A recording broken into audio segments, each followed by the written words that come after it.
Breaking చూస్తున్నాం. శ్రీకాకుళం జిల్లాలోని టెక్కల్లో MLC Duvvada Srinivas ఇంటి ముందు మూడో రోజు హైడ్రామా కొనసాగుతుంది. దువ్వాడ ఇంటి ముందు రాత్రిపూట కార్ షెడ్లోనే భార్య వాణి, కుమార్తె హైందవి పడుకున్నారు.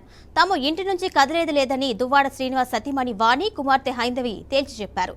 గత 2 రోజులుగా దువ్వాడ ఇంటి ముందే భార్య బిడ్డలు నిరసన తెలుపుతున్నారు.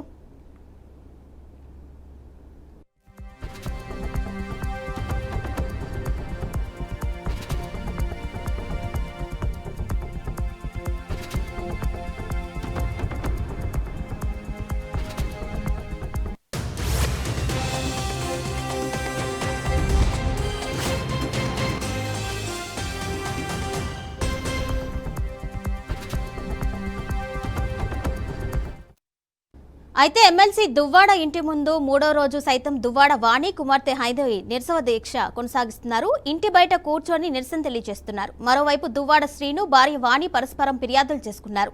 ఎమ్మెల్సీ దువ్వాడ శ్రీను ఫిర్యాదుతో భార్య దువ్వాడ వాణి, కుమార్తె హైందవితో పాటు మరో 3పై కేసులు నమోదు చేసుకోగా, దువ్వాడ వాణి ఇచ్చిన ఫిర్యాదుతో ఎమ్మెల్సీ శ్రీనివాస్, అతని సోదరుడిపై టెక్కలి పోలీసులు కేసు ఫైల్ చేసుకున్నారు.